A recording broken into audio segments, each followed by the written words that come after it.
സന്ദീപ് വാചസ്പതി പാർലമെൻറ്റിനകത്ത് പുരോഹിതന്മാരെ പങ്കെടുപ്പിച്ചല്ലോ, പിന്നെ എന്തുകൊണ്ട് ഇവിടെ ഇസ്ലാം മതപണ്ഡിതന്മാർക്ക് ആയിക്കൂടാ? അങ്ങനെ ഒരു ധ്വനിയാണ് ഉണ്ടായത്. അല്ല സലീം മടവൂർ, താങ്കൾ എന്താ ചെയ്തത്? ആദ്യം ഇതൊന്നും ശരിയല്ല എന്ന് പറഞ്ഞു, പക്ഷേ താങ്കൾ താരതമ്യം ചെയ്തത് അങ്ങനെയാണ് അല്ലേ?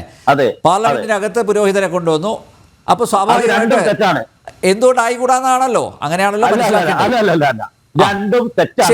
ശരി ഓക്കെ സന്ദീപ്. അതേസമയം ഹമാസിനോട് ഉള്ള പിന്തുണ അദ്ദേഹം ആവർത്തിച്ച് വ്യക്തമാക്കുകയും ചെയ്തിട്ടുണ്ട്. അവർ ഭീകര സംഘടനയെ അല്ല എന്നാണ് പറഞ്ഞു വെച്ചിരിക്കുന്നത്. അതായത് ഇപ്പോൾ സലീം മടവൂറിനെ മതവും സംസ്കാരവും തമ്മിലുള്ള വ്യത്യാസം തിരിച്ചറിയാത്തതിൻ്റെ കുഴപ്പമാണിത്. മതവിശ്വാസം വേറെ, സാംസ്കാരിക പ്രവർത്തനം, സംസ്കാരം, ജീവിതശൈലി വേറെ. ഇത് മനസ്സിലാക്കണമെങ്കിൽ ആദ്യം തലയ്ക്കകത്തുള്ള സെമിറ്റിക് ചിന്താഗതി മാറി ഞാനല്ലാത്ത മറ്റൊന്നും ഈ ലോകത്തിൽ ശരിയല്ല എന്ന് പറയുന്ന ചിന്താഗതി മാറ്റിവെച്ച് സംസ്കാരത്തെയും മതത്തെയും വേർതിരിച്ചറിയാനുള്ള വിവേചന ബുദ്ധി ഉണ്ടാകണം. അതില്ലാത്തിടത്തോളം കാലം ഹമാസ് ഭീകരന്മാർ, പോരാളികളും വിശുദ്ധന്മാരും വിസ്മയവും താലിബാൻ വിസ്മയവും ഒക്കെ ആകും. നമുക്കതിനകത്ത് ഒന്നും ചെയ്യാൻ പറ്റില്ല. അത് അദ്ദേഹത്തിൻ്റെ തലയിൽ ഉറഞ്ഞുകൂടിയിട്ടുള്ള മതഭ്രാന്തിൻ്റെ സങ്കുചിത ചിന്തയുടെയൊക്കെ ബഹിസ്ഫുരണം മാത്രമാണ്. അത് അങ്ങേക്ക് കാലം ചെല്ലുമ്പോൾ മാറും എന്ന് മാത്രമേ എനിക്കിപ്പോൾ പറയാനുള്ളൂ. പിന്നെ പാർലമെന്റിനകത്ത് ഈ എന്താ പറയുന്നത് മത ചടങ്ങുകൾ നടത്തി എന്നൊക്കെ പറയുമ്പോൾ ഞാൻ അതിന്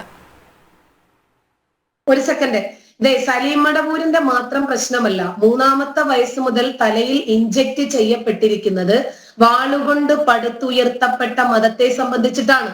പ്രവാചകനും ഇത് തന്നെയാണ് ചെയ്തത്. പ്രവാചകന്റെ ഞാൻ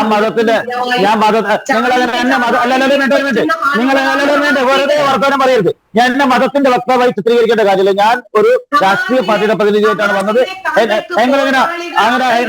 മതമായിട്ട് കൂട്ടിക്കളിക്കുന്നത് ഞാൻ മതത്തെ വല്ല വെറുതെ പറയരുത്, എന്തെങ്കിലും പറയരുത്, എന്തെങ്കിലും ഇടയ്ക്ക് കയറി പറയരുത്, കള്ളത്തിന് പറയരുത്.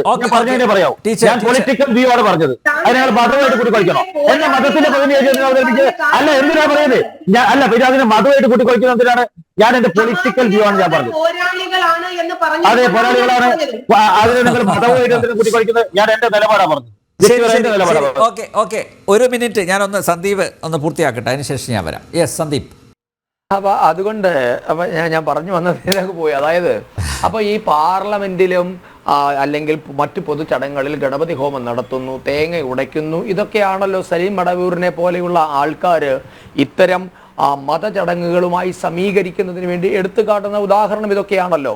ശ്രീമാൻ സലീം മടവൂര്, അത് നമ്മുടെ നാടിൻ്റെ ജീവിത രീതിയാണ്. അതിനൊന്നും മതവുമായി യാതൊരു ബന്ധവുമില്ല. ഇത് നരേന്ദ്രമോദിയോ ഭാരതീയ ജനതാ പാർട്ടിയോ അധികാരത്തിൽ കയറിയ ശേഷം ഭാരതത്തിൽ ഉണ്ടായ ശീലവും അതല്ല. ഇപ്പം നിങ്ങൾക്കൊക്കെ മനസ്സിലാക്കാൻ വേണ്ടി ഏറ്റവും ഒടുവിലത്തെ ഉദാഹരണം ഞാൻ പറയാം. 947 മുതലാണല്ലോ നിങ്ങളെ സംബന്ധിച്ച് ഇന്ത്യ ഉണ്ടായത്. അതിനൊക്കെ എത്രയോ ദശാബ്ദങ്ങളും സഹസ്രാബ്ദങ്ങൾക്ക് മുമ്പ് ഇന്ത്യ ഉണ്ട്, പോയിക്കോട്ടെ. 47 മുതൽ ഉണ്ടായ ഒരു ഇന്ത്യ ഉണ്ടല്ലോ നിങ്ങളെ സംബന്ധിച്ച്. ആ 47 മുതൽ 52 ഇന്ത്യയിലെ 1-ാം തെരഞ്ഞെടുപ്പ് നടത്തി നെഹ്റു അധികാരത്തിലേറിയ കാലം മുതൽ തന്നെ ഇന്ത്യ മഹാരാജ്യത്തെ ഏറ്റവും വലിയ മതേതരത്വത്തിന്റെ അപ്പോസ്തലനാണല്ലോ നെഹ്റു. അപ്പം നെഹ്റുവിന്റെ കാലഘട്ടം മുതൽ നടന്നു വന്നിരിക്കുന്ന ഒരു ചര്യയാണിത്. ഇനി നെഹ്റുവിന്റെ പുറകോട്ടേക്ക് പോകണേ ഞാൻ പോകാം. നിങ്ങളുടെ ദൈവം നെഹ്റു ആയതുകൊണ്ട് ഞാൻ നെഹ്റുവിനെ കോട്ട് ചെയ്തു എന്ന് മാത്രമേ ഉള്ളൂ.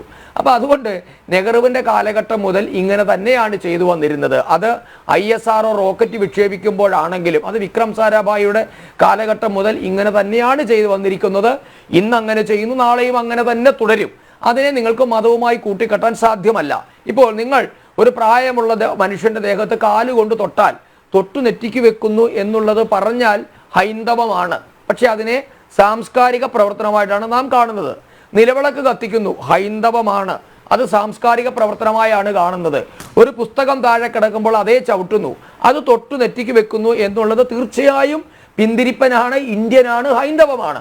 എന്തു ചെയ്യാം, ഇന്ത്യയിലെ കോടിക്കണക്കിന് ജനങ്ങൾ അത് പിന്തുടരുന്നവരാണ്. അതുകൊണ്ട് സലീം മടവൂരൊക്കെ തൽക്കാലം അത് സഹിച്ചേ മതിയാവുകയുള്ളൂ. ഇന്ത്യയുടെ ജീവിത രീതി മാറുന്നത് വരെ അതെന്തായാലും സമീപകാലത്തൊന്നും മാറാൻ പോകുന്നുമില്ല. അപ്പം അതുകൊണ്ടാണ് താങ്കൾക്ക് പാർലമെന്റിലെ കാര്യവും ISRO റോക്കറ്റ് വിടുമ്പോഴത്തേക്കും ഗണപതി ഹോമം, നിലവിളക്ക് എന്നൊക്കെ കേൾക്കുമ്പോൾ ഹാലിളകുന്നത്. അവിടെ നിന്നുകൊള്ളട്ടെ, നമ്മുടെ വിഷയം അതൊന്നുമല്ല. പക്ഷെ അതുകൊണ്ട് ഇവിടെ സർക്കാർ ചടങ്ങുകളിൽ വന്ന് ദുആ ചൊല്ലാം, ഹദീസ് ചൊല്ലാം, ആയത്തുകൾ പറയാം എന്നൊന്നും ദയവ് ചെയ്ത് ധരിക്കേണ്ടതില്ല.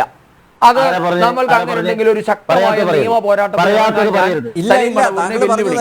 നമുക്ക് അങ്ങനെ ആരാ പറഞ്ഞത്? നമുക്ക് പറഞ്ഞിട്ടില്ല. അല്ല ഞാൻ പറഞ്ഞു എന്നല്ല ഞാൻ പറഞ്ഞു അല്ല അത് കേൾക്കൂ.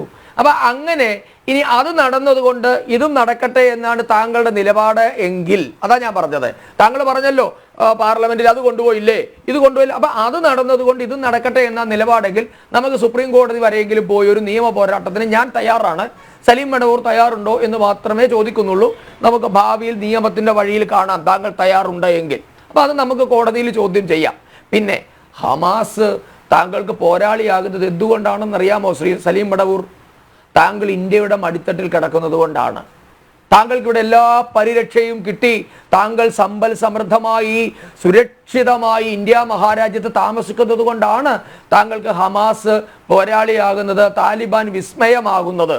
പക്ഷേ താങ്കൾ ഈ പറയുന്ന ഹമാസിന്റെയും താലിബാന്റെയും ഒരു നാട്ടിലും ഇങ്ങനെ വന്നിരുന്ന് വാ തുറക്കാനുള്ള അവകാശം അതേത് നാമധാരിയായാലും, സന്ദീപ് വാചസ്പതി എന്നുള്ള ഹൈന്ദവ നാമധാരിയായാലും, സലീം മടവൂരായാലും, ജാമിദ ടീച്ചറായാലും, ആരിഫ് ഹുസൈൻ ആയാലും, അനിൽ നമ്പ്യാരായാലും, ഏത് നാമധാരിയായാലും ഇവിടുന്ന് വാ തുറക്കാനുള്ള അവകാശം പോലും ഇല്ല എന്ന് ലോക ചരിത്രം പഠിച്ചിട്ടുള്ള താങ്കൾക്ക് അറിയാത്തതാണോ?